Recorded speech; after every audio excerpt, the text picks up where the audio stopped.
people in here, they've been inside from the start. They haven't had to survive. And they just don't get it. They can't. The very thing that makes you different is what makes you special. Now I'm all warm and fuzzy inside.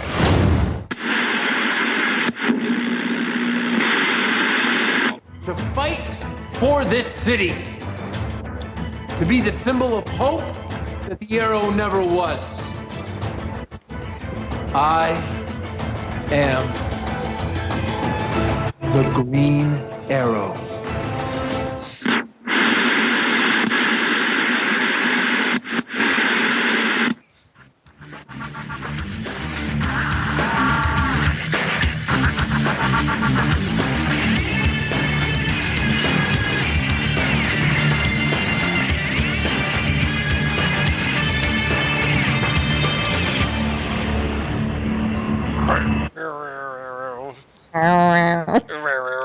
Hello, everybody, and welcome once again to the Fandom Zone podcast.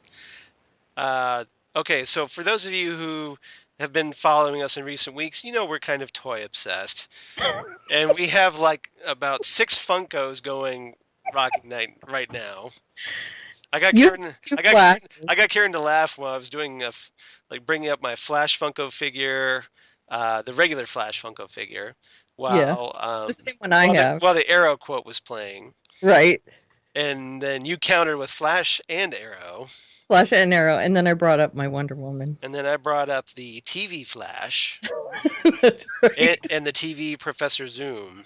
That's right. The Reverse Flash. So. We're all crazy. But you always bring up Captain Cold during that. Yes. No, I feel all warm and fuzzy inside. Yeah. So God help us if I get any more Flash Funko figures, I guess. That's right. I want that, though. Apparently there's more Doctor Who ones coming. John Barrowman was posting that he gets a Captain Jack one in the new assortment that's coming out later in the year. So obviously I'm going to have to get that. So yeah. I'll have to bring my husband's Ghost Rider in at some point. Yeah. So hopefully get some new ones. All right. It glows in the dark. Ooh, is it radioactive? I don't know. I hope not. Radioactive. Okay. I really hope not. Okay, so before we get even more digressing already. What is this bizarre Shut up, thing? you. Shut your mouth. Shut your trap, Blaine. Shut your pie hole. Okay, so obviously this week we're doing more Jessica Jones. 2 more Jessica Jones. Yeah, but who are we? Can you tell them this? Well, they should know. They clicked on us. It's the Fandom Zone podcast, of course. Yeah, but it's episode 41. It's episode 41, and you're Karen, and I'm Charles, and we're all good. We're all fine here now. Thank you. How are you?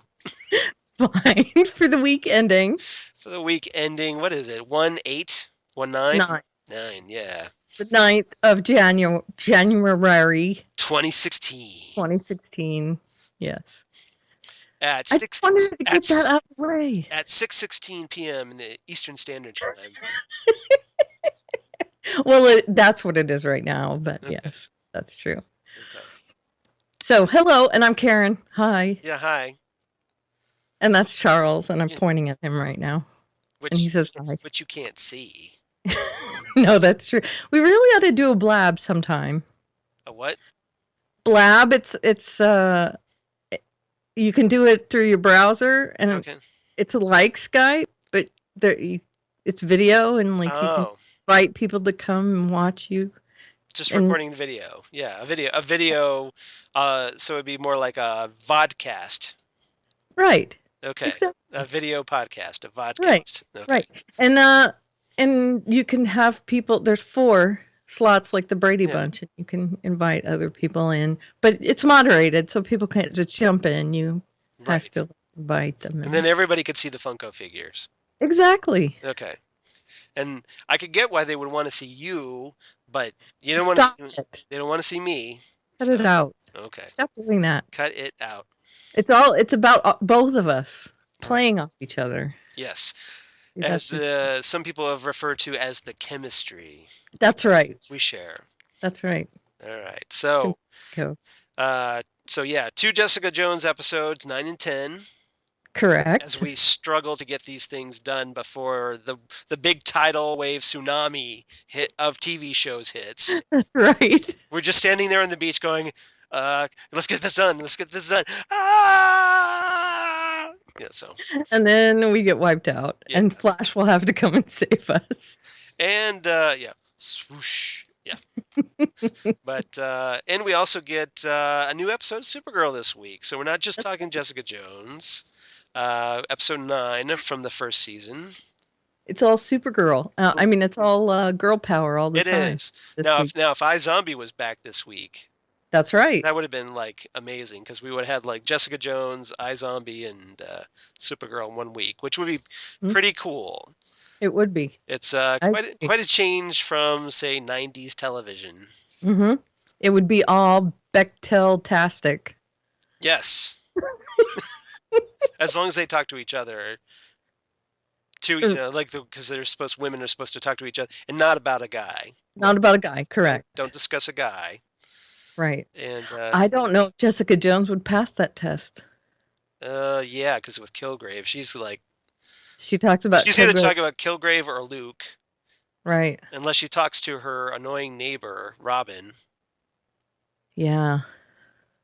That's, yeah. It might not pass the... Shaky ground. Yeah. And it's even by a female showrunner, so... I know. Yeah. Yeah. Supergirl passes, though. Yeah, because you got her, Supergirl and her sister, or Supergirl and Cat. Right. iZombie doesn't, though, because she doesn't really have girls that she talks to very often. Unless she talks to her roommate, but it's always about majors. Always about a guy. Yep. Exactly. And her roommate's evil, so... Okay. Exactly. But, okay, so now that we've wandered quite a bit already... It's all right. The Bechdel test is interesting, I think. Yeah. The Alison Bechdel test. Yeah, so... Those of you who... Well, I'm just saying, there might not be people who are familiar with the Bechdel test. Well, I've talked about it on the Supergirl podcast, so... because the Supergirl podcast passes with flying colors. Right. Because Kara and Alex talk about lots of things. Right. Or Kara and her mom, or, you know... Exactly. Or you got Allura and Astra talking to each other. Right. So there. Exactly. Okay.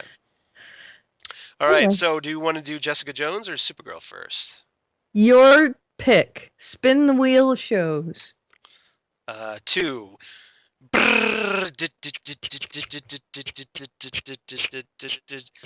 Supergirl. All right. Let's do Supergirl first. Okay. So you want my story points? I did story points. Yeah. You came up with these really clever story point names. Titles. Yeah. So yeah, run them down. The A story, the B story, and in this case, it had 2 B stories. So first, I got Allura and Kara, and Allura from Krypton, Kara. I should say first though, this is episode 9, Blood Bonds. Correct. And we'll talk about who wrote it and everything. Yeah. In a second when we start talking about it. Allura and Kara get non-confrontational. Get non-confrontational. Right. And I will never tire of the non-jokes. He makes it very easy to come up with. I don't know, this feels like a total non-issue to me. Oh, no. So Allura being the Krypton storyline and Kara being the Earth storyline. James Wynn infiltrates Lord Industries and... That's what I did. Because they fail. Epic fail. Right. Jean gives it up for Kara. Hey now. Right? I put that in the notes. I saw that. And then bang bang Maxwell's silver hammer for Max Lord at the end. Not the hammer. Well, he does have a wrench earlier in the episode. That's true, he does. And is going to hit someone with it. And he lays the hammer down. That's right. Metaphorically. Yeah. Yeah. So those are my storyline titles. Okay. So I guess we'll just dive right through this then. Sure. Blood Bonds, written by Ted Sullivan and Derek Simon, directed by Steve Schill, Stephen Schill won an Emmy for Dexter, and he's written for Deadwood, or he directed Deadwood as well. Ted Sullivan worked on Revenge and Rizzoli and Isles, the very newly canceled Rizzoli and Isles. Oh, I didn't know it was canceled. Well, yeah, just now. Yeah. And Derek Simon from Graceland and The Americans. Are you excited about a Deadwood movie? I am actually. I love. Yeah, I did. I loved it. That's fantastic. Nice. Timothy Oliphant. Yeah, I see what you did there. I love Timothy Oliphant. And if this was not this podcast on the Southgate Media Group, we could drop all kinds of colorful metaphors. Right. In honor of Al Swearingen. We could, because he swearingens a lot. Yes. But we'll try and be respectful. Yes, we will. So, okay. We'll try and be respectful. It's my Deadwood impression. Sorry. That's just like this whole new persona. Just fill the screen. Your eyes. You just really you were possessed by Al Swearingen. My Deadwood impression. Okay. Then you gotta talk real use a lot of multi-syllabic words. Yeah. oh yeah, he does that. Because like a very uneducated person who's in court and they try to sound educated. That's right. What I liken him to. Yes. Yeah. He tries to talk like a big shot. Right. But he is not educated. So but he throws swear words in every other word. So right. Which is pretty funny. Yeah. Great show, by the way. Check it out on HBO or on demand HBO. I'm sure it's out there somewhere. Yeah, it's great. Okay, so we've got following up with the Supergirl versus Non fight. That was the cliffhanger from way back when. 2 weeks ago. Okay, 2 weeks ago. It wasn't way back when, but okay, kind of back when. Right. Moderately back when. Yeah. So they go up in the air on their little wires and they fight. And end up crashing right outside Lord Technologies. Non gets the upper hand, but when Jean, a.k.a. Hank Henshaw, air quotes, comes to Kara's rescue, Non grabs him and takes off. Right. Okay. Yes. And then Lord sends the DEO away from his facility because... Get out right now. Yeah, get off my land. That's right. And there is, I think, a really, really good reason why he orders them away very quickly. I don't like the government. No, I don't think that's why. But... I didn't bring my snacks. You see how timely that was? My government. Yeah. Yeah. Are you getting my my inference there as to why he might have made them go away quickly? Well, we find out something at the very end of the episode. That's what you're referring to. Yeah, but not so they wouldn't find out. I think he made them go away quickly in order to maybe get some salvage. Oh. You think? Maybe. Could be. There could have been things left there by both parties. Right. So anything left over could have been like, oh, I could use this for some new supervillain I'm going to create. Right. Right. And that's the whole deal with Bizarro. And I, just so you guys know, before we started recording, I told him I'm going to be calling this Bizarrette. Because we know... But that's so bizarre. Oh, yes. Hold on. AKA Bizarro Girl. Right. Yeah. I know it's Bizarro Girl, but I like Bizarrette. I think it's cute. So... Here's what I think is... Makes her sound like a cheerleader. Bizarrette. I'm guessing they're modeling this Bizarro after the original Bizarro 1. Mm-hmm. The one that Lex Luthor created. Okay. And it was scientifically created and not a clone. Mm-hmm. Right. So from technology and from scanning Superman's DNA. Mm-hmm. Okay. And they thought it was human DNA that was mutated. And that's what caused the issue. Because they thought it was human DNA. Yes. Well, there's been a lot of different versions, but yeah. I mean, that's sort of. Yeah, because what it is that they can't. Well, the Lex generally has like a problem. They can't quite nail down the Kryptonian DNA. Right. And that causes problems, a defect in the clone. Right. Yeah. Exactly. And so the original was more like machine than man, not machine. You're thinking Metallo, I think. Well, no, I knew that. Okay. But all right. So more man than machine. Okay. Yes, yeah. It's just like a failed experiment. Basically, he's like Frankenstein. Okay. Because Bizarro was originally created as like a Frankenstein type. Right. So creature. Cobble things together. Yeah. But now he's going to have technology from Kryptonian things and also from DEO things. Right. And now, even though they're like electronic things, there could be bits and pieces in there that he could use because he has the arm as well from Red Tornado. Yeah. Or is that just like some other project he's working on? Well, it's right there and right next to her. Well, because we know they're probably going to create a new Red Tornado. Right. Hopefully with a better costume. Hopefully. Although the costume wasn't the worst ever. I like the makeup, but I did not like that costume. I like the texture. And hopefully this one will actually decide, I want to be good and help Supergirl instead of trying to kill her, because that's the real Red Tornado. Like actual Red Tornado, yeah. Right. Yeah, he's basically like Luthor, so he's going to have lots of projects going on. Right.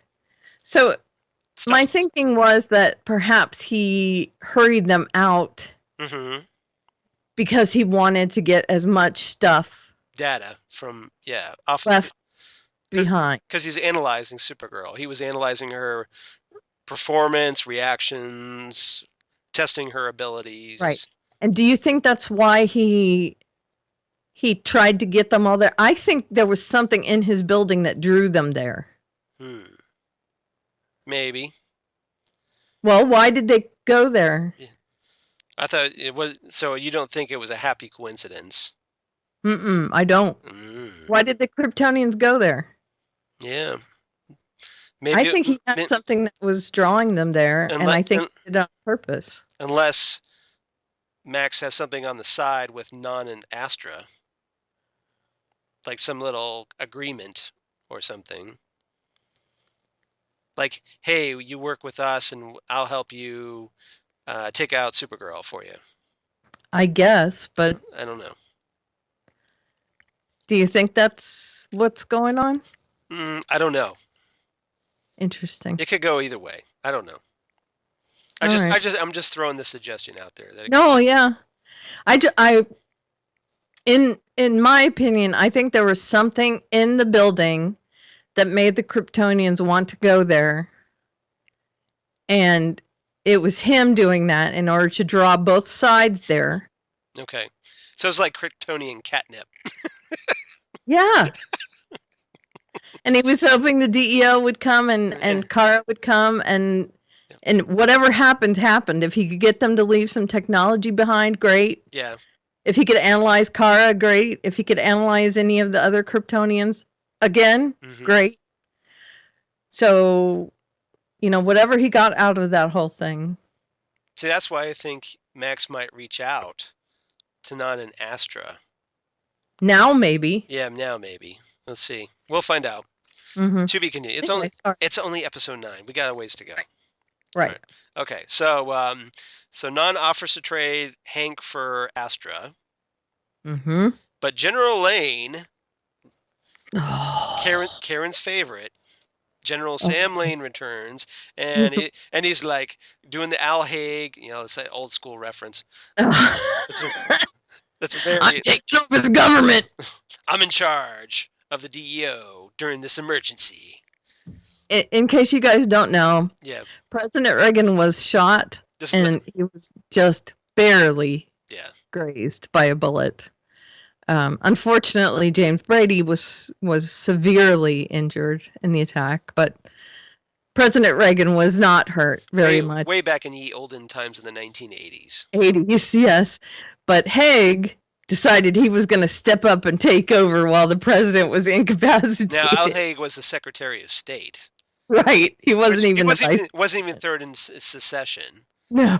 Because it goes President, Vice President, Speaker of the House. Right. But suddenly... he was ready to step up and take charge. Yeah.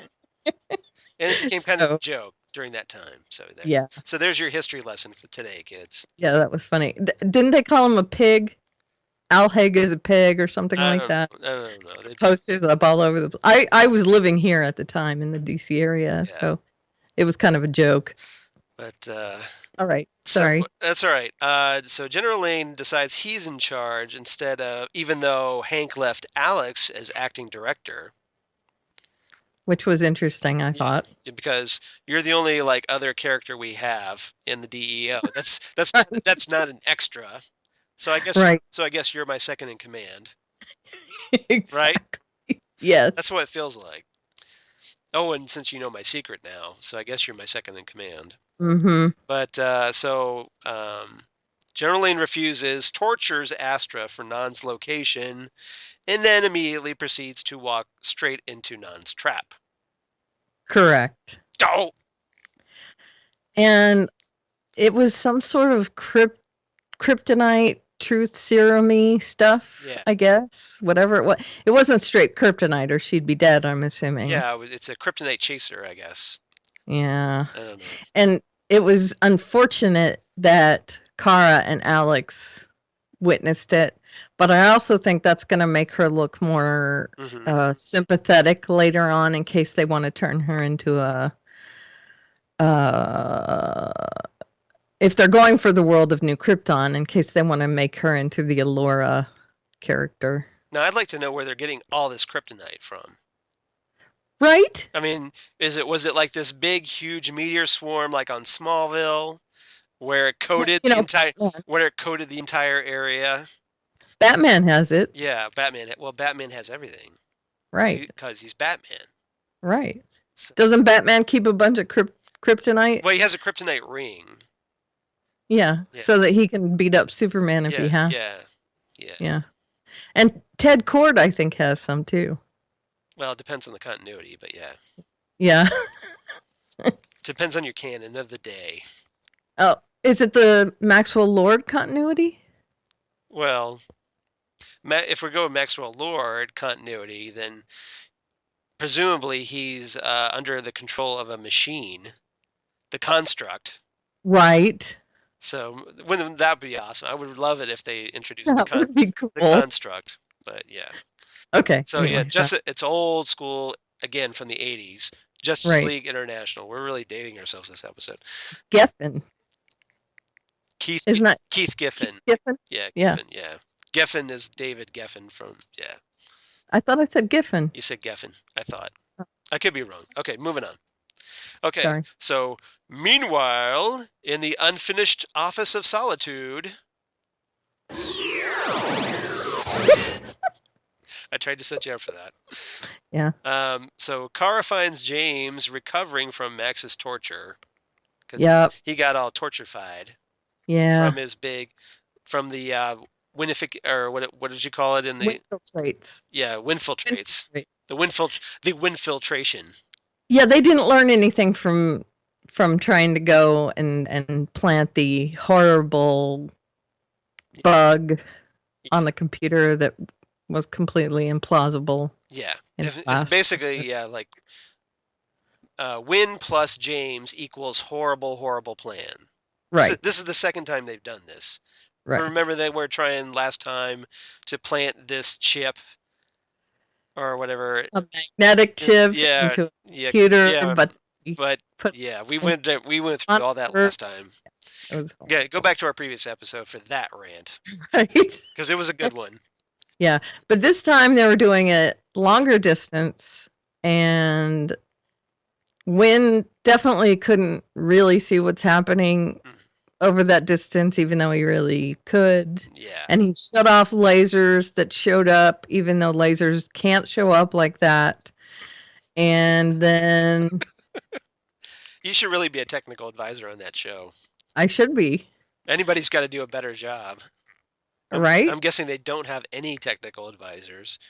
Yeah, right. They're not even bothering with Wikipedia at this point. They're always going to show lasers like that. Yeah. Always, because that's just how they're shown. But lasers do not show up as little red beams of light, blue beams of light, or whatever. Okay. So, all right, try and get back on track. So Kara is really pissed that she got. Oh, you got to mention that Maxwell hits Jimmy's camera and breaks it in a million pieces. Yeah.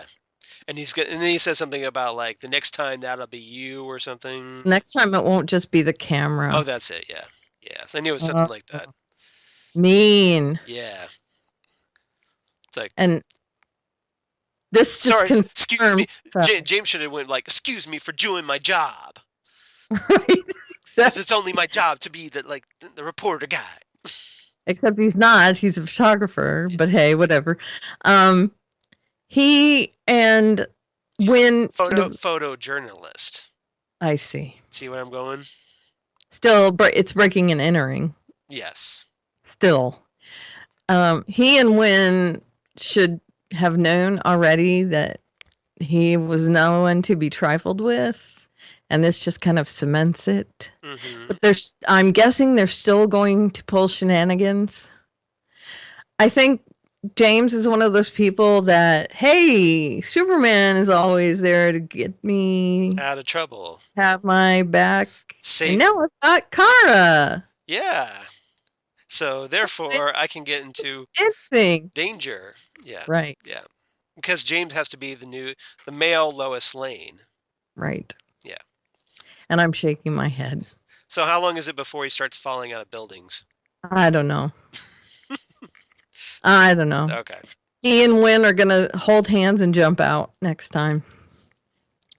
Yeah, I'm not even sure that's a bromance. That's just a no-mance. I like it. You like that? Yes. I need a little thing. The James and Wynn no-mance. Yeah. Christmas. Sweet Christmas. Yeah.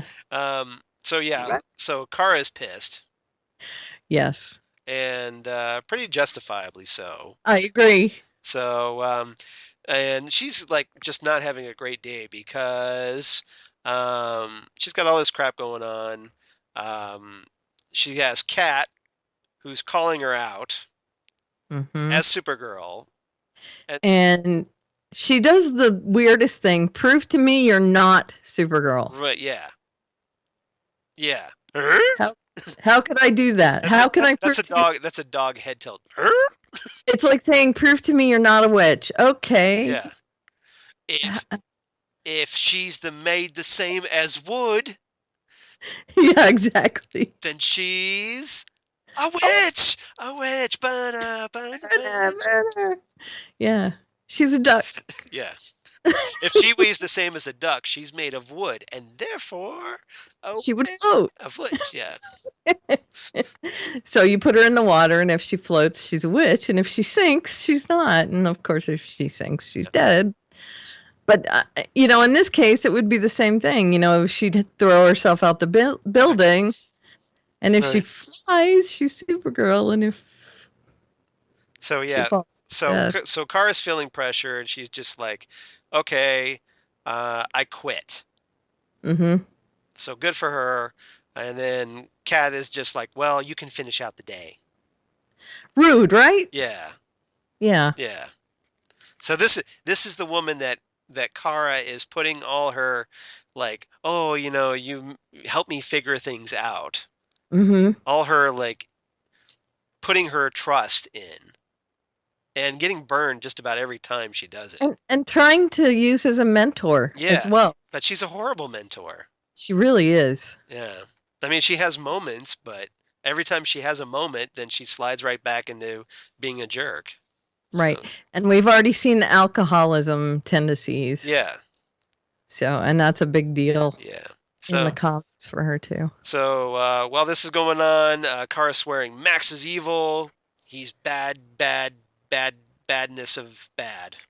Yeah, and she has a meltdown in front of James and Wynn. She does. Yeah, because she's like, I'm going to do whatever it takes to stop him. And then James calls her out and says, you sound just like your Aunt Astra.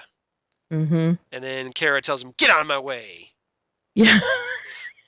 But she doesn't use her powers. No, she doesn't. And then Wynn stands in the doorway. Mm-hmm. So somehow Wynn finds a modicum of testosterone. Right? Under that girly cardigan he's wearing. He's got a sack. Yeah, somewhere.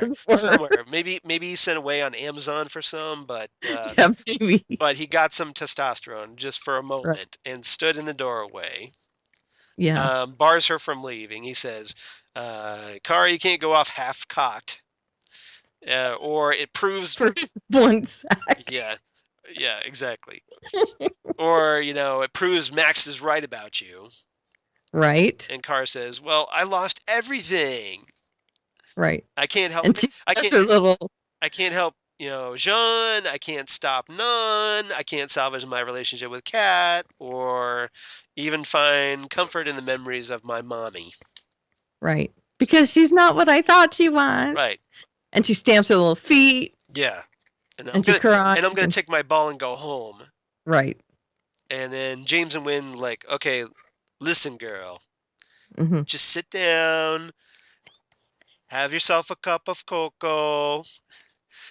I put a marshmallow in it for you. Yeah, and just know that heroes find a way to get it done. Yeah. So, yeah. So and James knows because of Superman. Yeah. But so step your game up. Mm-hmm.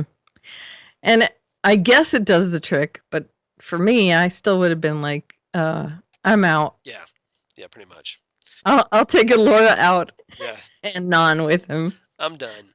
Yeah. I'm done. So Kara goes to the DEO and talks with Astra about what really happened on Krypton.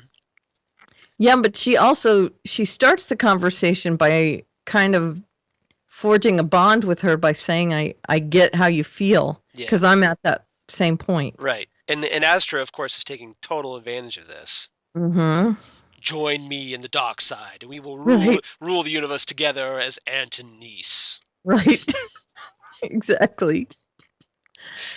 But so we get some cool flashbacks on Krypton. Mm-hmm. Allura tells Astra that she believes Krypton's facing annihilation and only condemns her because she's a murderer. Mm-hmm. She promises Astra to fight for Astra's cause, not with violence, but with compassion and reason.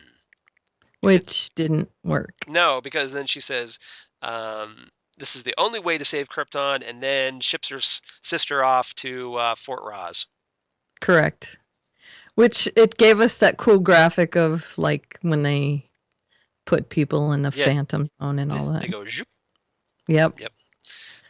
So Alex and Supergirl end up making this trade over General Lane's objections.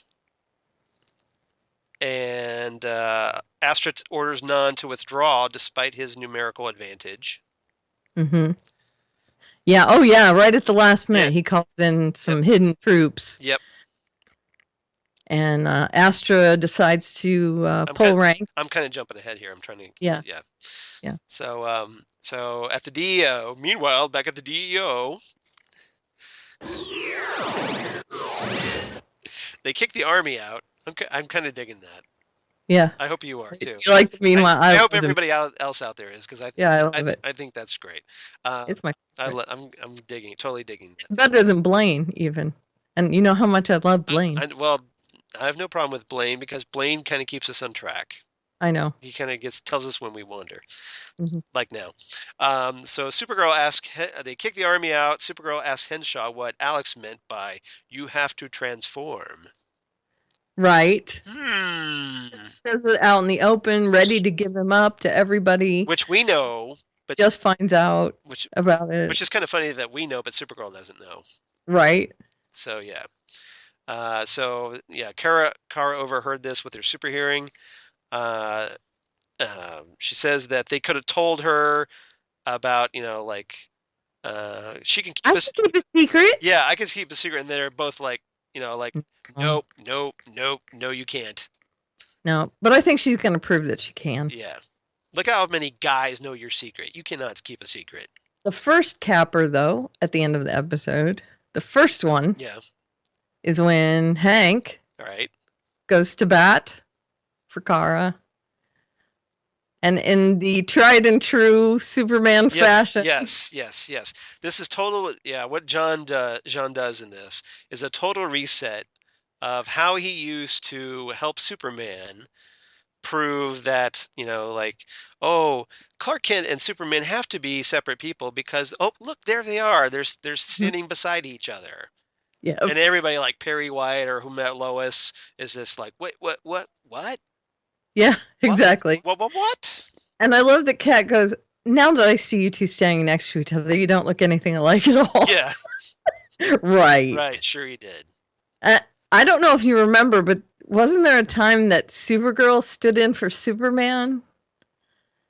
Well, at one point? If she used like a mask or like a there was some it's they've all kinds of combinations. Right, some kind of Batman has dressed up as Superman to stand next to Clark Kent. Right. So yeah, it's all kinds of stuff. Yeah, but that's the thing in the Superman universe. It's kind of a cliche. Let's just put it that way. It's a comic book cliche. Right. And especially for Superman, though. And one thing I found was while I was live tweeting the episode, I have comic book writer Peter David on my feed. Okay. And Peter David is like, he's emailing Supergirl writers who I also follow, so I know this happened. So he's like, please don't do this. don't have Jean do this, please. And then the next tweet was like, after he did it, he's just like, damn. Well, so I just thought it was funny that Peter David's calling out the Supergirl writers for their cliche, but yeah, it's a cliche that works. Yeah, it's an easy way to get out of that. It was very So basically, anytime somebody mixes up, thinks Kara is Supergirl. Well, guess what? All I have to do is just bring in John, and he'll change into me. Right. And that's an easy way then we both go into a room and make out. Oh wait, no, that was just something in my head. I don't know where your head. I don't know where that came from. That was forget. Sorry, just pay no attention. These are not the droids you're looking for. No. And that is now. See, I've lost my train of thought because of brain bleach. See, that was. It's all part of my master plan. Brain bleach. What? I need brain bleach now. You're talking about two Karas, right? Yeah. Not Hank Henshaw. You can't get it out of your head, can you? No, I don't like it. I just created a whole new like. No, you did not. Oh, I'm sure it's already out there. Right. Okay, never mind. Because if you can think of it, somebody's already thought of it first and written fan fiction about it. Correct. Okay. My two Karas, or Power Girl and Kara. Which I'm sure is a thing. All right, never mind. Okay, so and then in the very last part, came the big reveal, which everyone was all like, and I was like, it was kind of an anticlimactic, really. No. But so we get this little epilogue. We're at Lord Technologies. Max goes inside Lab 52. Yeah. Using the 52, of course. We saw that hologram of Red Tornado's arm. And some Jane Doe who supposedly died from brain trauma. And it's a young blonde who looks a lot like Melissa Benoist. Who opens her eyes and they're entirely black. That's right. So I know some people were speculating, well, is that Silver Banshee? Because Silver Banshee is supposed to be appearing, but it's played by a different actress who was not the actress that we saw there. So correct. So it's probably Bizarro Girl. Yes. That you call Bizarrette. Bizarrette, which I think is cute. I'm sorry. Sounds like the Funko version, like some cute and little chibi version of Supergirl. Oh, a couple little things news-wise. The ratings went up to 1.8. 1.9. They revised up. they really? Yes. Good. Yep. 1.9. Is that with the +7s?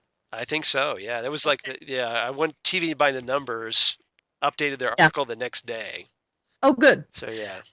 So 1.9, and Which is a good also, jump.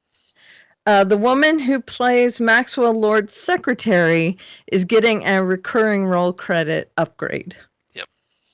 So now that was stressed on the CBS website. Please note the cast changes. Yeah.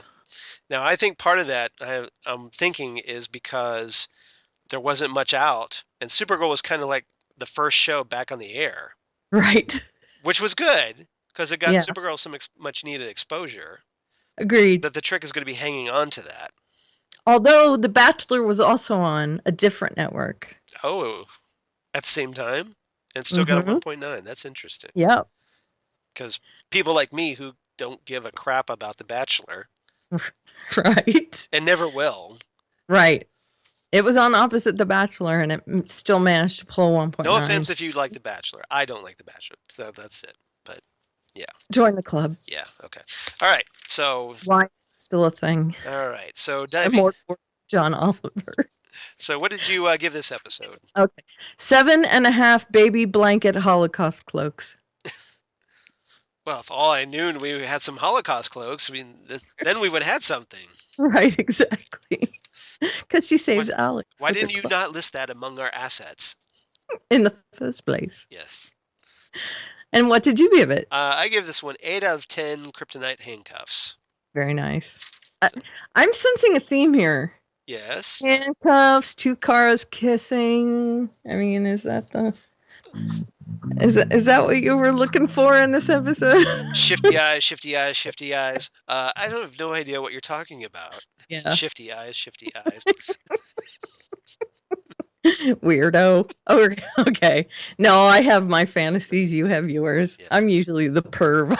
But I'm your weirdo. How's that? That's true. Yes.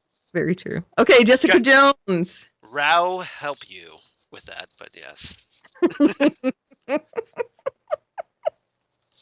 In the Supergirl theme, yeah, use Rao. That's it. Okay, so yeah, Jessica Jones. I suppose we'll go in order because yeah, let's make more sense that way. So yeah, episode 9, aka Sin Bin. Okay, so my A story, B story, C storylines are what's in the box. That's A story. Yep. And I made a face too. Yeah. So. Meet the parents, and the C storyline would be what's her name, Pam, sitting on the desk. Yes. And I called that 50 Shades of Ultimatum. Hey now. Yeah. I don't have a hey now sound effect. No, suddenly I just went back to Supergirl. I don't know. See, it's that easy. I know. Exactly. So there we go. Okay, so this was written by Jamie King and Dana Barada, and directed Secret Circle, Warehouse 13. Yep, and directed by John Dahl. No relation to Roald Dahl. Nice. And no, seriously, it's really? in his. No relation. Okay, all right. I mean, he has to put it there apparently. He directed Rounders and Dexter. Oh, nice. Mm-hmm. Very nice. Okay. Rounders is an excellent movie, by the way. So, following up from last time, Jessica imprisons Kilgrave inside that lovely containment unit. That's right. That Will found for her. Yes. So she puts him in there, and then it's supposedly this glass that he can't use his powers through, but for some reason, he can talk through and can knock on. Well, he can't talk through it unless the speaker's on. Yeah, but there was they had this scene where he knocks on the thing, and you can hear it. I know. So it wasn't totally soundproof, was it? There's probably some kind of like a metal covering. Maybe. I don't know. A very thin metal, like lead. I don't know. But so supposedly it's set up so that she can ask him questions, and then if he becomes a little too skeevy, she can give him electric shocks. Zap him. Zappo. Yeah. He's barefoot in 3 inches of water. Yeah, exactly. So, Not the safest which thing I ever. was thinking, why don't you just sit on the bed, dude? Right? The bed isn't in the water. Right? Right? Although it does have metal feet. Okay, but you also, I don't know, you figure out some way to, I don't know. Yeah, he could hover. That's true. It could be conductive. Yeah, And it might be. Yeah. It might be enough conductive that it would hurt. Maybe it's a really thin mattress, so no matter what, yeah, that's possible. Yeah. Okay, never mind then. Just wondering. Hogarth shows up, who's always a ray of sunshine. She is. Isn't she? She brightens my day every time I see her. Yep. Just sun and flowers and puppy dogs and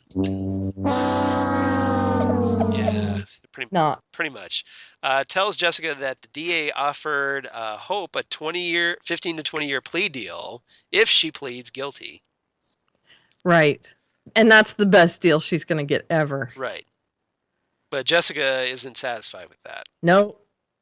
She wants Kilgrave to confess. Confess. Mm-hmm.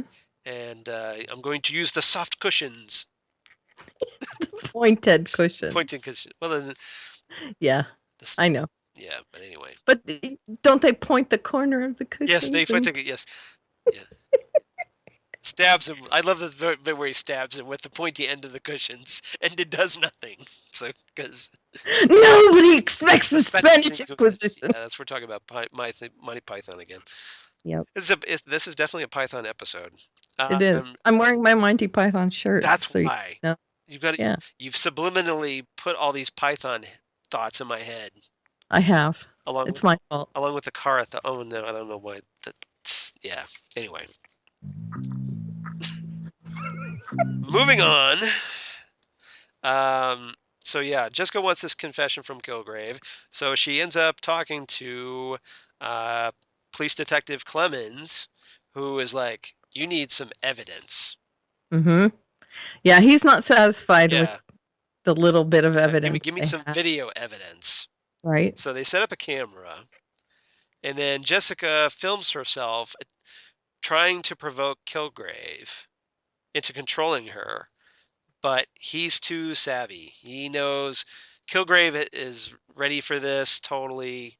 He just acts like the victim. It looks really, really bad. Right, and looks like she's the one like just torturing him for no reason.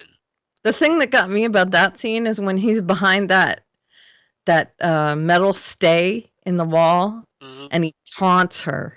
Right. Knowing what she's doing and taunts her. Isn't this fun? Yeah. Oh. He's so punchable. Makes me so mad. Yeah. Yeah. But it makes Jessica mad. But yeah, but I was the first time I watched this, I was just like, this is a horrible plan.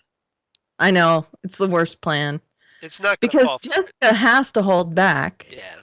In order not to look like a monster, but she still looks like a monster. And she can't help it. And she doesn't realize she looks like a monster. Right. But the second plan was better. Yeah. But still terrible. She's not good with plans. No. And when we get to that second plan, which is in episode 10. Yes, that's a really bad plan. I need to ask you about that plan. Okay. So, Trish, following up on Will from last time, Trish races Will to the hospital because of his injuries during that bomb attack. The Kilgrave suicide bomber. You know, Mrs. Kravitz. Right. I see. I didn't forget. Right. Abner! Abner! They ran it again! Boom! Yeah. But how'd you like that pull? I remembered her husband's name, Abner. Yep. Abner Kravitz. Yep. Bewitched fans. So now we're even going back to the 50s or 60s. So yeah. 60s, yeah. So I'm not that old. But we saw them on reruns. So back in the day. I guess. Yeah. Still. So Will on reruns. Right. So Will only insists on seeing this doctor named Dr. Kozlov, who surprisingly does not appear on any hospital registry. And Kozlov arrives nurses Will back to health extremely quickly with the help of these 3 pills colored red, white, and blue. Mm-hmm. And this is a huge, like, hey, anybody who read Daredevil, especially Frank Miller's Daredevil, It's like they're dropping a bomb on our head. a nuke. You dropped the bomb on me, baby. You dropped the bomb on me. Yeah, so he's gonna be Nuke, right? Yeah, I mean, yeah. Basically, he's this character called Nuke, who was in this storyline. Oh, what was it? It was shoot, I should know the name of the storyline. But it was he first appeared. I'll give some background. He was based on this. Will Simpson in this show is based on the character Frank Simpson, known more commonly as Nuke, who was created by Frank Miller and David Mazzucchelli in 1986's Daredevil number 232. It was during the Born Again storyline. Just remembered that, just by going through that. And Nuke was this crazy Vietnam vet who got some cybernetic upgrades to his body in the comics and rounds of intense psychological conditioning, and just happened to be totally and completely insane. right. These 3 pills work just as they're described in this episode, but in the comics, they fuel his second heart. Mm-hmm. Red boosts his adrenaline before a mission, white keeps him balanced, and blue supposedly brings him back down off that high. Right. But he's always like, give me a red. Right. So when he's asking, give me a red, that's just like... He wants to get amped up. So the big question is, you're like, hey, wouldn't it be great if, like, somehow he crossed over to Daredevil? Right. Just saying. Just putting it out there. And his origins were explained in Wolverine Origins. Yep. So I happened to look it up just now. All right, cool. Looking it up. Not me knowing off the top of my head. Right. So yeah, surprise supervillain out of nowhere. I knew it, but... Did you? I did. Okay. Because then once they announced it... I didn't know until I looked it up. Once they said his name is Simpson, I'm like, It sounded like someone familiar. And, you know, once he started talking about his military background, he was kind of a douche. I'm like, oh, okay. So, yeah. When he healed really quickly and he started taking the pills, I looked it up and I was like, oh. Yeah. Oh, that makes sense. Yeah. So Jessica and Trish uncover this lead on Kilgrave's parents, and Jessica tells Hope to hold off on the plea deal as she's getting close to getting Kilgrave to confess. Yeah, right. Mm-hmm. Jessica ends up going to the support group meeting, finds Kilgrave's mother, Louise. She goes there though because she kind of recognizes his mother from the picture, right, as being someone that has come to one of those meetings. Right, she kind of figures it out. Right. So she goes to the meeting. Okay, so she figures it out, then goes to the meeting. Right. Okay, I had it backwards. And she goes to the meeting, waiting for her to show up. And then when she shows up, she confronts her and she goes, "Oh no, she wants to talk. You know him intimately, don't you? Mm-hmm. Like you've seen him naked, right?" And they're like, "She never talks." "Oh, she'll say something." And she gets all confrontational about it. And then she goes, "I should go."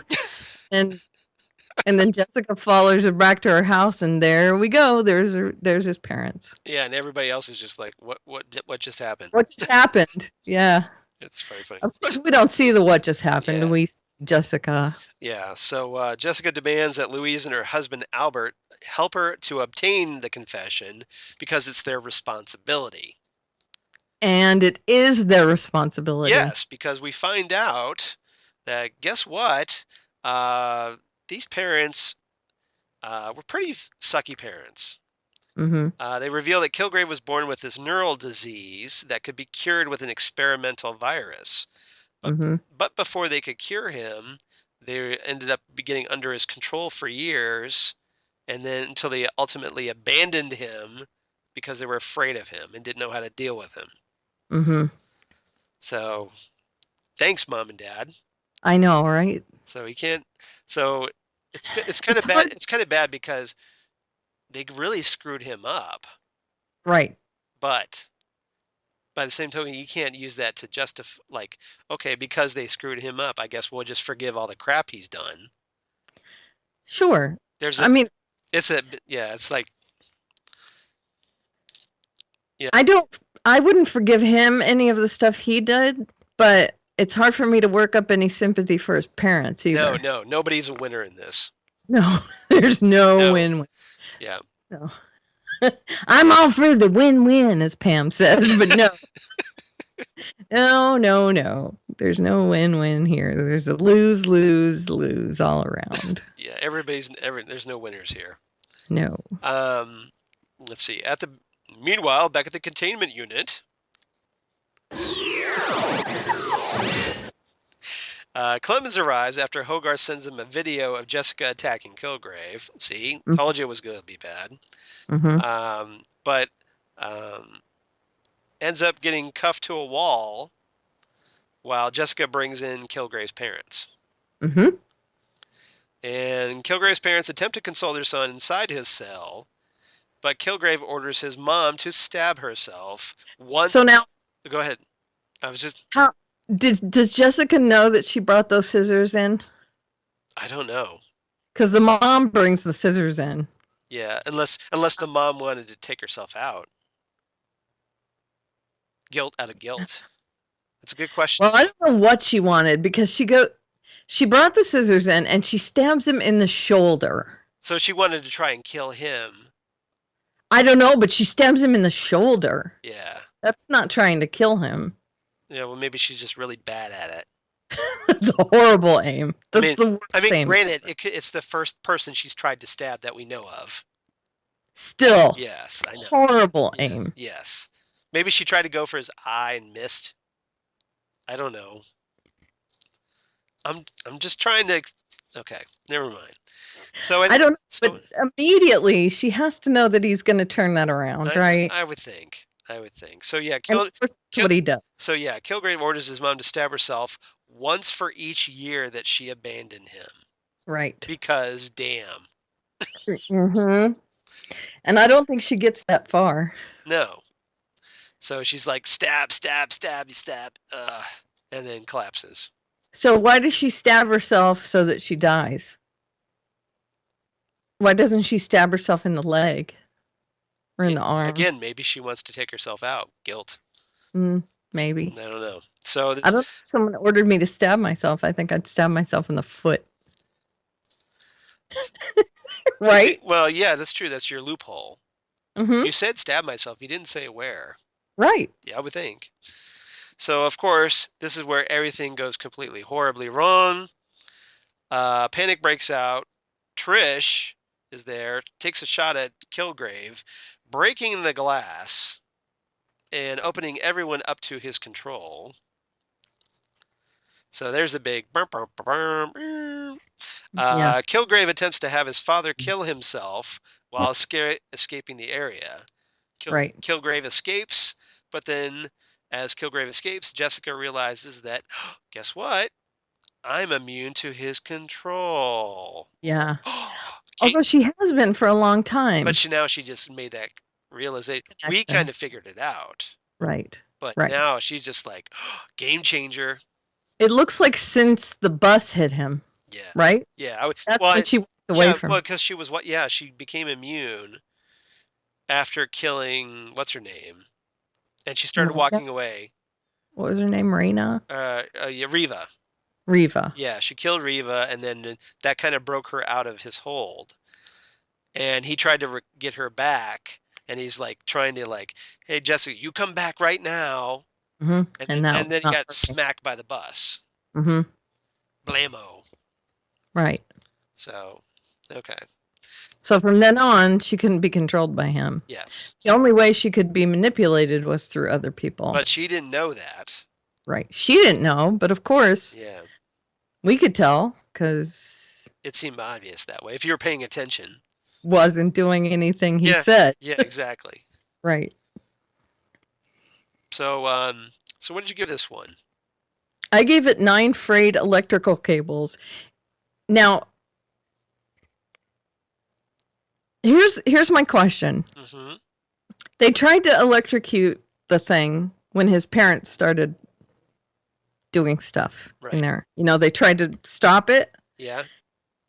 Hogarth did something to the cable. Yes. Why did she do that? Well, we're going to talk about that in the next episode. Okay. We're going to talk about there is a reason why she did that. Okay. Do they explain it in the next episode?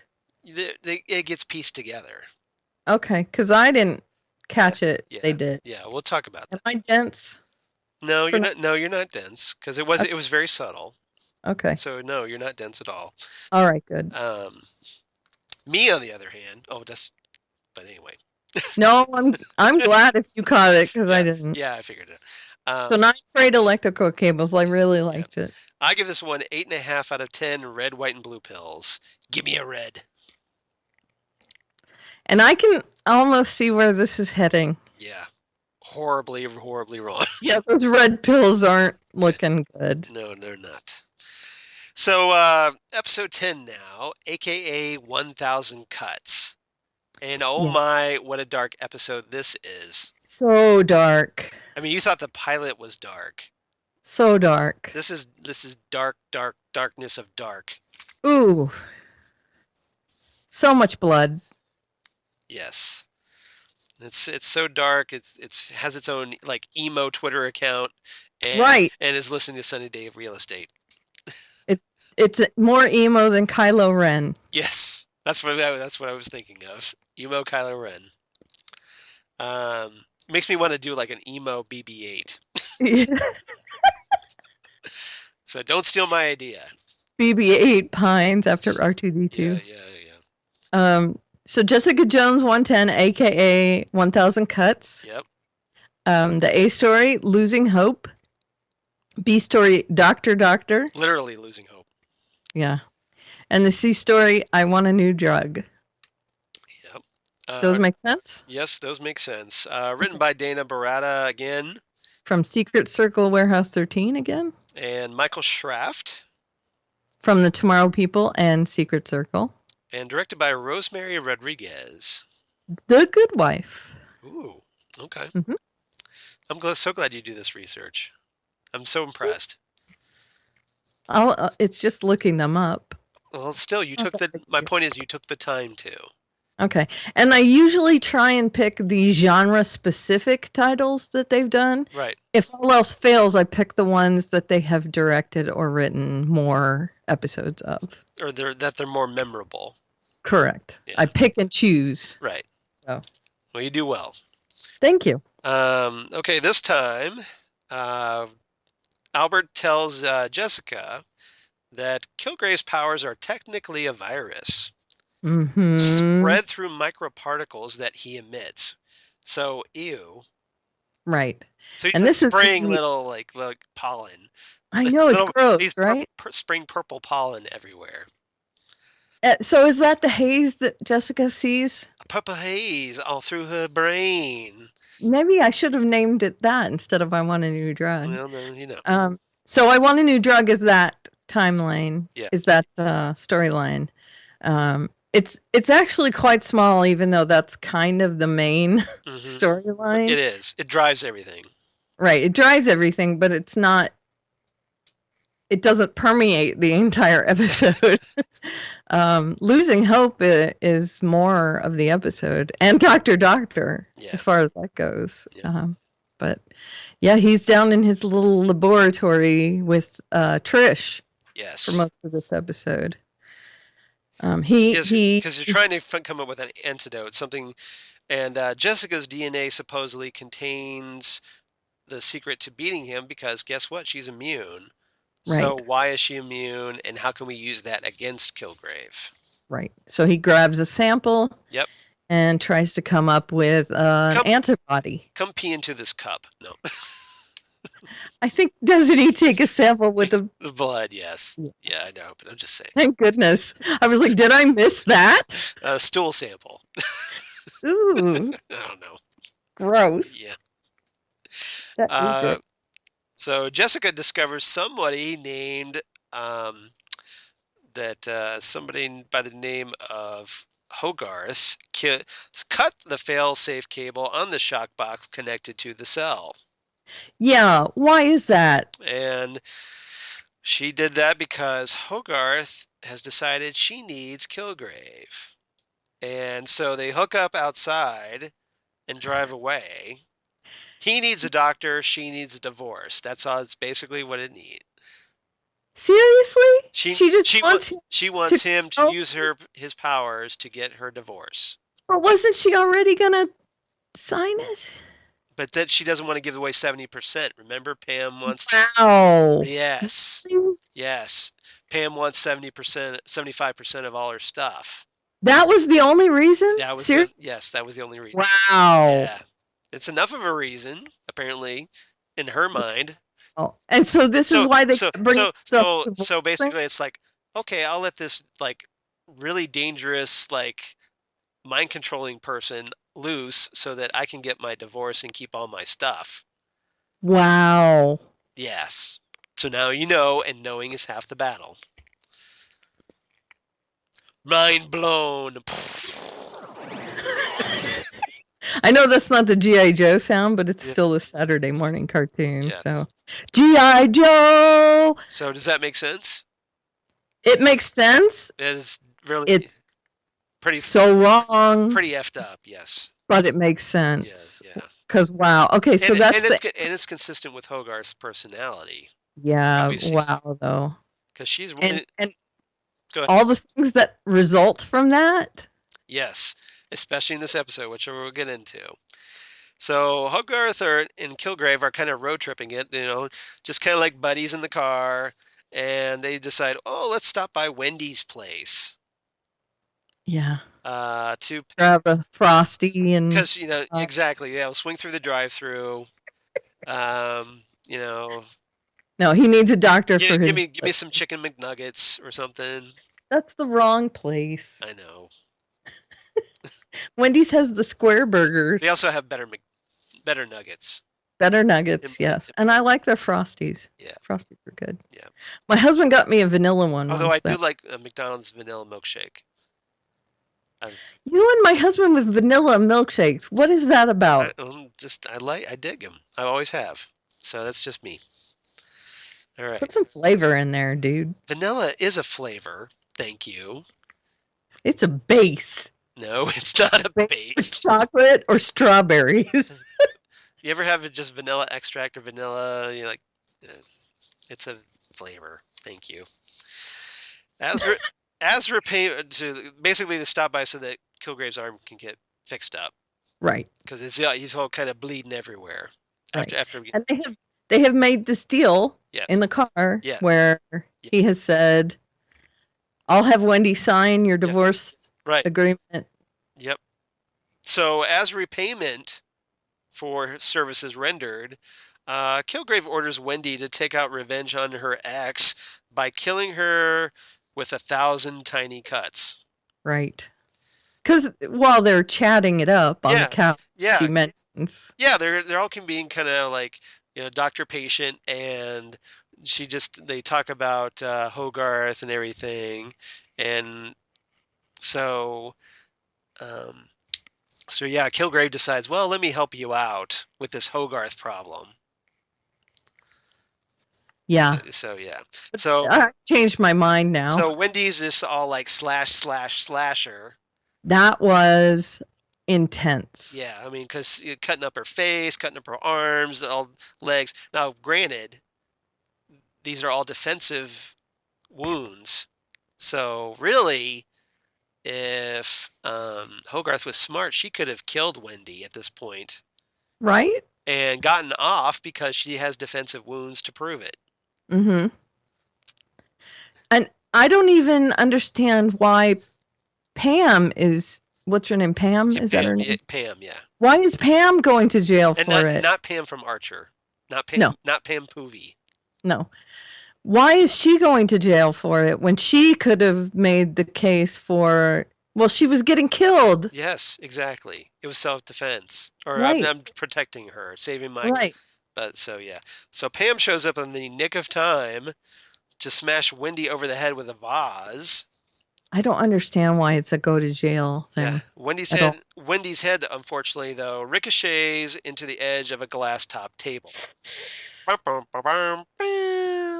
Yeah, and by the way, it was unpretty. No. It was. It was like, congratulations, Pam, you're a murderer. Yeah, and blood just flooding blood. out onto the carpet. Yeah. So I love that kind of special effects, though. Yeah. So obviously, this is another happy episode of Jessica Jones. Yeah. Simpson goes to the hermetically sealed room looking for Trish to protect her. Mm-hmm. Clemens tells Simpson that Trish is with Albert at the hotel, and then Will shoots Clemens in the head.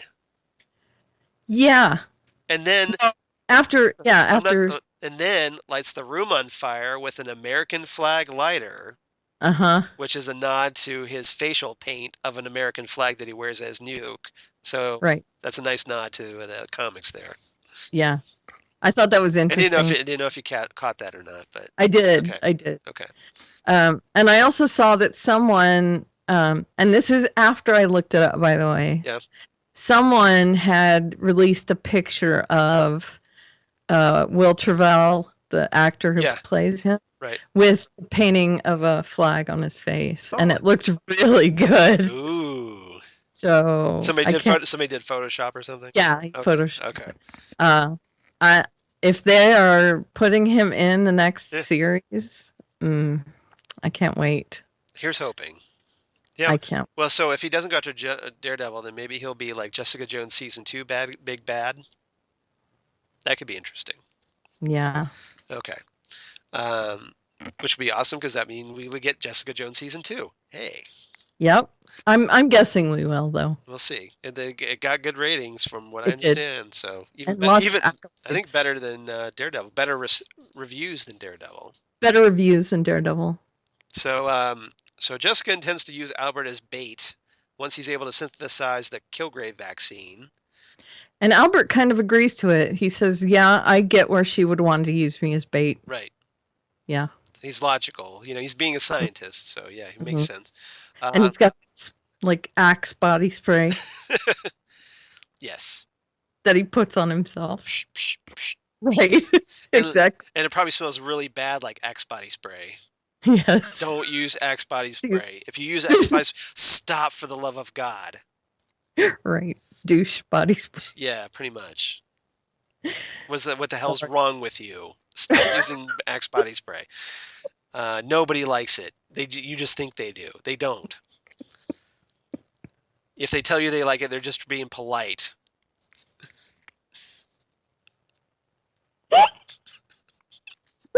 You're cracking me up.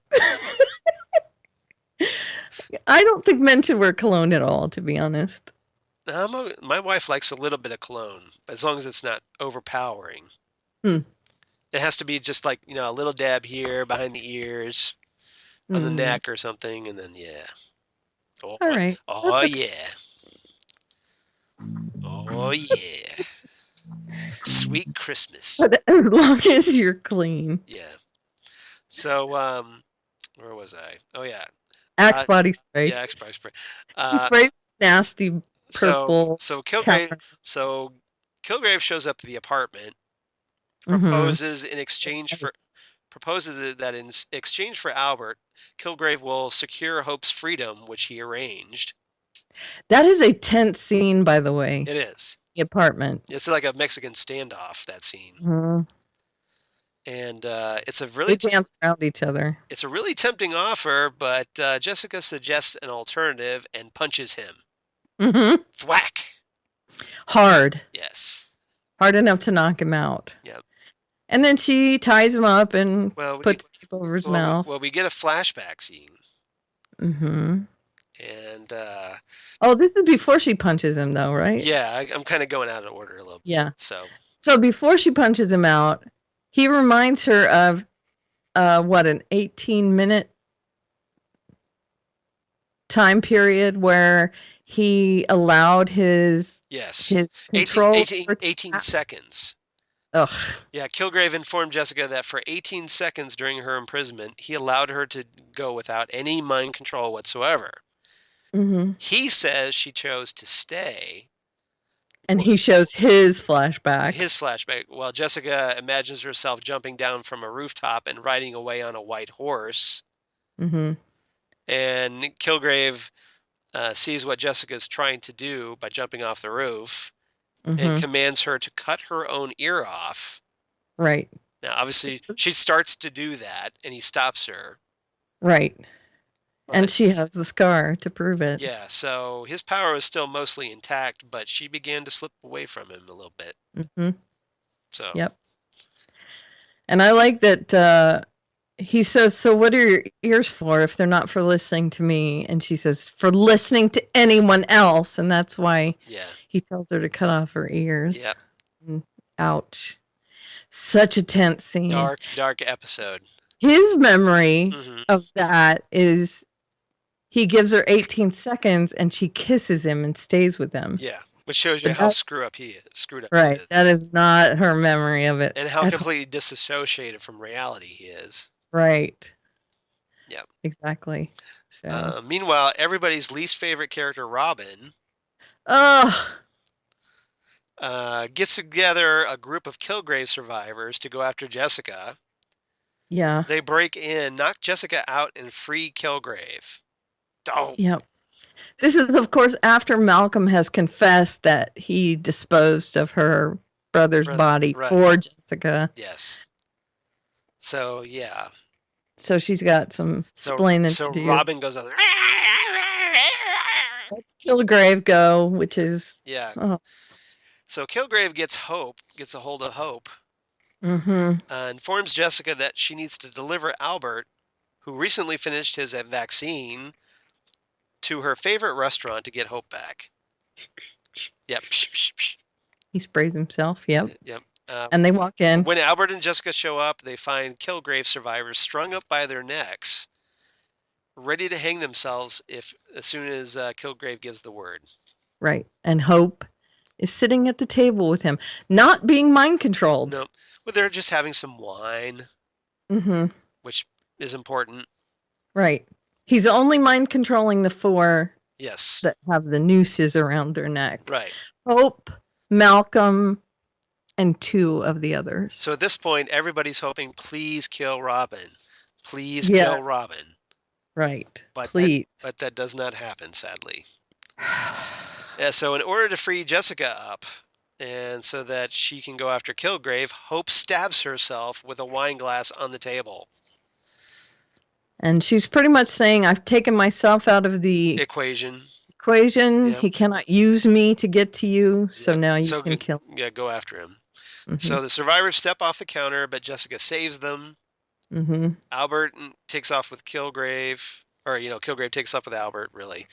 Hope dies on the floor right there, but Jessica promises as she dies, she will kill Kilgrave. So that's her vow. Whether she follows up with it, we will see. So, again, dark episode. Very. A good episode.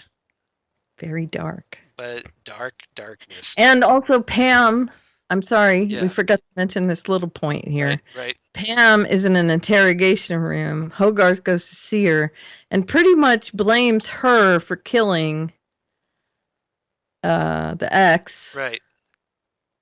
And Pam says she's not my lawyer anymore. Right. You're right. I forgot. Because Hogarth is ready. I mean, that's pretty much just getting rid of all her problems. Yeah, she's just totally cleaning house. It's like, well, okay. She's happy. I got my ex, or wanted to be ex, dead. Right. She's out. You're Pam's starting to become a nuisance. Yeah. Yeah. It's looking bad for you. Right. So I'll just let you. So well, let's just wipe everything. Let's just clean the slate, and we'll just I'll go my way, you go. You're sorry about your bad luck. I can get a new trophy wife. Yeah, I'm gonna go hang out on the Iron Fist show because yeah, right. Doesn't she? She has something to do with Iron Fist. representing. Yeah, Danny Rand Meacham or his But she's a corporation. guy, right? Yeah, and she's a guy in the comics. She's a male character named Jaren Hogarth, and much nicer in the comics. Well, but it's kind of hard not to. How could you not? Yeah, but yeah, nothing so completely different from the comics. Be a fist and be nicer. So God help Iron Fist, right? As she goes off to hell. Well, I would guess that she's actually a really good attorney. Yeah, but she's obviously a shark. This is what I'm saying. She's like a shark with freaking laser beams, okay? Big time laser beams. And yeah. So anyway, so what did you give this? I give this one 9 out of 10 broken shards of a wine glass. Yeah, ouchie. Yeah. Very sharp. And I give it with a pointy pointy end. Pointy teeth. I give it 9 useless flyers. Yeah, because I like how she wanted Robin wanted Jessica to put up flyers for Malcolm, and Jessica's like, these are useless. Tosses them in the trash. And she's like, hey, those are my flyers. Why did you let her do that? And Malcolm's like, I don't know. No, luckily they file kind of neatly into the trash can, but in a nice pile that she can just pick back up and put on the pile perfectly. Yep. It's not like she just threw them everywhere. Right. But yeah, still. Because Jessica would actually do that. Yeah, exactly. Right. So yeah, the ending on a pretty dark. Yeah, we kind of ended on a dark note. So sorry about that, guys. Well, but we do have feedback, though. Oh, we have some Justina feedback. We do. You want to hear it? Oh, let's hopefully it'll brighten things up. Yeah. She always brightens things up. This is true. Hi, Karen and Charles. So glad we have one show that decided to take a reasonable hiatus. Supergirl is back! I give this episode 9 out of 10 exploding lattes. I really understand why Kara would want to keep her job at Catco. Her life as Supergirl is so wild and unpredictable. Her job at Catco is just the opposite. She knows exactly what Cat wants and needs, so it gives her a sense of normalcy, makes her feel more like the rest of the humans on this planet she now lives on. Although Cat does have a point. What happens if someone needs to be saved while she's getting Cat her coffee? Because we see Martian Manhunter more often as Hank Henshaw, I forgot for a minute that he's a shapeshifter. Of course, I've already learned that here in comic school on the Fandom Zone, but because I forgot for a minute, that made that part even more amazing. I'm really interested in the Jane Doe part at the end and what Maxwell Lord is up to. And I really like that they keep using the instant messaging between Clark and Kara to keep that small connection between Superman and Supergirl without allowing the idea of Superman to take over Supergirl's show. And Jessica Jones. I am so sorry about the spoiler, Karen, and for anyone else that's watching one episode at a time, like I thought I was. The only explanation I can think of is that I watched Jessica Jones very early in the morning before I go to work, and I think I may have fallen back asleep, and Netflix rolled into the next episode without me realizing. Then I woke up, watched the end of that episode, and thought I was giving correct feedback on the correct episode. I told her it was all right. I had jumped ahead unintentionally. When in doubt, blame Netflix. Episode 9 out of 10 little red pills. What is up with that medication that Simpson is taking? Oh. Is that going to make him a superhero or a supervillain? Villain. Next episode, 10,000 Cuts, gets 9 out of 10 scars behind the ear. Mm-hmm. I was so sad for Jessica. She tried so hard to save Hope. She is trying so hard to be good. I'm really interested that Kilgrave power is a virus, because from a scientific standpoint, that would mean that you could develop antibodies to it and eventually become immune. So I'm not sure if Jessica has become immune because she is superpowered, or just because out of all of Kilgrave's victims, is Jessica the one that has spent the most hours with him, has had the most exposure to him, and then over time build up tolerance? And could that work for anyone regardless of their superpower status, if they were just exposed long enough. And I'm still standing by my theory that Kilgrave loves Jessica in his own way, because when he told her, if you're not going to listen, you might as well cut off your ears. I think if it was anyone else, he really would have let them cut off their ears. But he stopped her, and the way that he held her, it seemed like he regretted asking her to do that. Still counting down to Legends of Tomorrow. 12 more days. Have a super week. Ooh. 12 more days from the 9th. So that would be the 21st. Correct. Right. For those of you keeping score. Thursday. Yeah. But thanks, Justina. Not sure about the whole Kilgrave, like, being all lovey-dovey. Well, no, not lovey-dovey, just loving her in his own way. In his own completely messed up way. Yes. Yes. I think that's true. Yeah. The look on Karen's face right now is pretty priceless. I think it's true. I think it's really messed up. Yeah, because, I mean, stalker rooms, phone calls, wanting pics, wanting her to send him pics. There's creepier stalkers than him. Yeah, but, going through painfully reconstructing her childhood home. Yeah. So, yeah. Yeah. Oh, wait. Yeah, he's... Yeah. Ugh. Yeah. Anyway. I just got goosebumps. Okay, so next week, we're going to try to do another 2. This will be episodes 11 and 12 of Jessica Jones. Unless you want to do all 3. Jam them in. I don't know. Before we get to the onslaught. Yeah, we might, but we'll see. So, yeah, we might do 11, 12, and 13. So we'll see. Okay. And then also, we will have a new episode of iZombie. Right. But no Supergirl, because Supergirl's off. Taking 1 week off. For the national championship. Oh, is that what it is? Yeah, the college national championship game. For some reason is on a Tuesday, which I don't get at all. Okay. But, weird. Yeah, exactly. So that's why, for anybody wondering why Supergirl's like taking off another week just after coming back off of hiatus and only airing 1 episode. Yeah.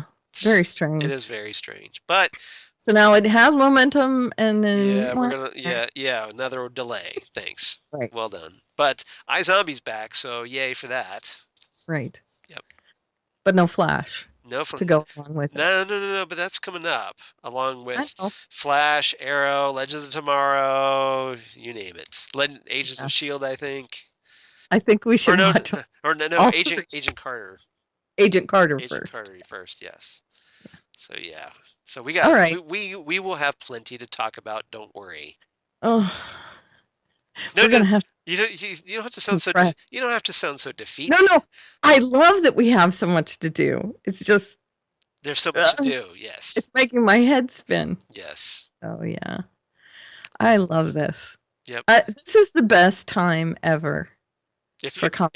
Exactly. If you're a comic book fan, this is the golden age, people. Yeah. It's not really the golden age, but it's okay. This is the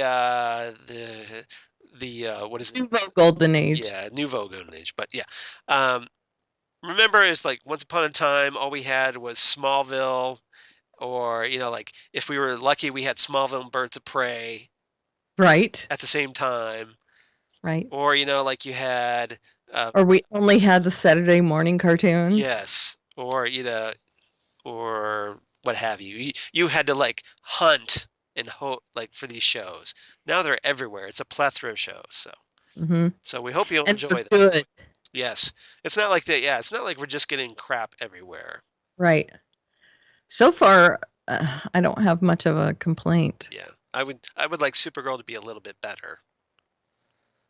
It's getting there. It's a solid 8, but I would like to see a solid 9. Sure. Like Jessica Jones. Yeah. Doesn't have to be like Jessica Jones, but quality wise. Yeah. Quality wise, I would like a 9. I'm hoping it'll ramp up. And we know it can be done because The Flash is a pretty consistent 8.5, 9. Right. Well, I think we're going to ramp up a little bit because we're getting Adam and the Toyman, and that might have some potential there. Yeah. No spoilers, but that could also get pretty dark if they do it right. Yeah, it could. That'll be a completely change of pace because everything's been all light and fun and cheery, and then if they do this will take a dark turn. If he's a PLI for her, we will find out. Then it could be bad for Kara and also bad for Kat. Yep. So, all right. So, Karen, where can they find you? They can find me at Aliveria on the Twitter machine, and in my bio is my about.me link for all my links and deets and bio and all that other stuff. And you've got new blog stuff coming. Mm-hmm. Exactly. As you go through your new reading challenge. As of today, I have read 11. No, hold on. More than that, I think. Blimey. I have read 12 of 200 books. 13 of 200 books. In 2016 alone. Correct. Blimey. 13. In 9 days. I have read 13 comic books. Now, we haven't gotten to where the shows are back on. Yes. Yet. That's true. That might screw up your schedule just a little bit, but that is awesome. Thank you. So good for you. 13 of 200 books. As for me, I am at Charles Skaggs on the Twitter machine. Mm-hmm. And also on the Instagrams. Mm-hmm. And you can find me on Facebook, of course. Google Plus for you crazy kids on the Google Plus. And my blog of geeky things, Damn Good Coffee and Hot, where I talk about things like Supergirl or Jessica Jones or all kinds of comic book TV show stuff. Will you be talking about the X-Files reboot? I will definitely be talking about the X-Files reboots. That's good. Oh, new figures. Well, the old figures. I just haven't. Oh. They're in the box, but I have them. MIBs. Yes. Yeah. In box. That's got some Mulder and Scully classic goodness. Excellent. Dusting it off for the new season. Very nice. But yeah, I've been going through the X-Files Blu-rays, and I know that there's been some talk that they're trying to get together an X-Files podcast here on the Southgate Media Group, but I can't find the time. I would love to be a part of that podcast. You can't find the time. I know. Psst. Yeah, exactly. But weenie. I'm lucky to get 2 of these done. Psst. A week. Yeah. All right. So anyway. The ones you do long though. Yeah. At least you can say that. So yeah, maybe 3 episodes next week, along with iZombie, and then we dive into the vast ocean of comic book shows once again. Or as Phil Parrish liked to razz me, is like, hooray, 3-hour Fandom Zone podcast again. Oh man. So I was like, quiet you. We're gonna have to try to. We will do something about them. Scuttle them a little bit. Somehow Yeah. we'll do that. Yeah. So that's all for now. Yep. We'll see you around, and I'll see you next time here on the Fandom That's Zone right. podcast. Bye, everyone. Later on, dudes.